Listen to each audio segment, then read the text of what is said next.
صحرا کی تپتی ہوئی ریت پر سورج کی کرنیں جب 5000 سال پرانے پتھروں سے ٹکراتی ہیں تو لگتا ہے جیسے یہ خاموش برج اپنے سینے میں دفن اسرار کو کوئی کہانی سنانے کو بیتاب ہے۔ یہ وہی برج ہیں جو کبھی محض دفاعی دیواریں سمجھے جاتے تھے، مگر اب ایک جرمن ماہر آثار قدیمہ کی تحقیق نے ان کے ہونٹوں پر لگی خاموشی کی مہر توڑ دی۔ پروفیسر اسٹیفنی ڈوپر کی نوٹ بک سے نکلے انکشافات نے تاریخ کے اوراق میں ایک نئی فصل اگا دی ہے۔ کبھی کہا جاتا تھا کہ یہ اونچے ڈھانچے صرف دشمنوں پر نظر رکھنے کے لیے بنائے گئے، مگر کیا واقعی یہ اس دور کے سپاہیوں کے لیے محفوظ مورچے تھے؟ ڈوپر کی تحقیق کہتی ہے نہیں، یہ تو ایک تہذیب کا دھڑکتا ہوا دل تھے۔ جدید ٹیکنالوجی اور زمین کے سینے سے ملے شواہد بتاتے ہیں کہ یہ برج دراصل تجارت کی شاہراہوں کے نگہبان، تانبے کی کانوں کے محافظ اور مذہبی رسومات کی اماجگاہیں تھے۔ کھدائی کے دوران ملنے والے کانسی کے اوزار، پانی کے انتظام کے شاندار نظام کے آثار اور اجتماعات کی جگہیں، یہ سب بتاتے ہیں کہ جہاں کبھی زندگی اپنے عروج پر تھی۔ ڈوپر کے مطابق انہیں برج کہنا ایک فاش غلطی ہے۔ یہ دراصل اونچے چبوترے تھے جن پر کھڑے ہو کر قدیم عثمانی تاجر دور سے آنے والے قافلوں کی آمد کا انتظار کرتے، تو کبھی یہی تانبے کو پگھلا کر اس سے قیمتی زیورات بنتے۔ کچھ ڈھانچوں کے نیچے سے ملے کنویں اور بہتے پانی کے نالے اس بات کا ثبوت ہیں کہ یہ لوگ صحرا کے بیچ بھی پانی کو اپنی مٹھی میں کس طرح قید کرتے تھے۔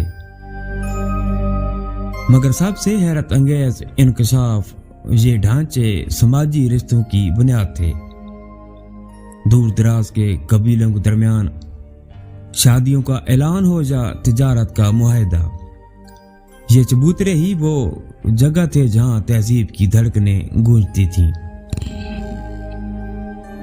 ایک ایسی تہذیب جس نے صحرا کو شکست دی۔ ذرا سوچیں، آج جہاں جدید ٹیکنالوجی کے بغیر زندگی ناممکن لگتی ہے، وہاں 5000 سال پہلے عمان کے لوگوں نے بغیر سیٹلائٹ، بغیر جدید مشینری کے کس طرح صحرا کے دل میں ایک شاندار معاشرہ تعمیر کیا ہوگا۔ ڈوپر کی کتاب میں جھلکتا ہے کہ یہ لوگ فطرت کے ساتھ رقص کرنا جانتے تھے۔ انہوں نے پانی کے قطرے کو سنبھال کر رکھا، تانبے کو آگ میں تپا کر اسے دولت بنائی اور پتھروں کو تراش کر اپنی شناخت کی داستانیں لکھی۔ یہ وہ لوگ تھے جنہوں نے صحرا کی سختی کو اپنی ہمت سے ہرایا۔ ڈوپر کی تحقیق صرف ماضی کی کہانیاں نہیں سناتی، یہ ہمیں ایک انتباہ بھی دیتی ہے۔ جیسے جیسے جدید تعمیرات پھیل رہی ہیں، یہ قدیم ڈھانچے خاموشی سے مٹ رہے ہیں۔ کیا ہم اپنی آنکھوں کے سامنے تاریخ کے ان قیمتی اوراق کو بکھرنے دیں گے؟ ڈوپر کہتی ہیں یہ برج صرف پتھر نہیں، ہماری اجتماعی یادداشت کے ٹکڑے ہیں۔ انہیں بچانا یعنی اپنی جڑوں کو بچانا ہے۔ اگلی بار جب آپ عمان کے صحرا میں کھڑے ہوں تو ذرا کان لگائیں، شاید ہوا کے جھونکوں میں وہ پرانے تاجروں کی آوازیں، لوہاروں کے ہتھوڑوں کی چنک اور قبیلوں کے جشنوں کی موسیقی سنائی دے۔ یہ برج صرف ماضی کے ملبے نہیں بلکہ وقت کے سفیر ہیں جو ہمیں بتاتے ہیں کہ انسان کی تخلیقی روح کبھی صحرا سے بھی نہیں ہاری۔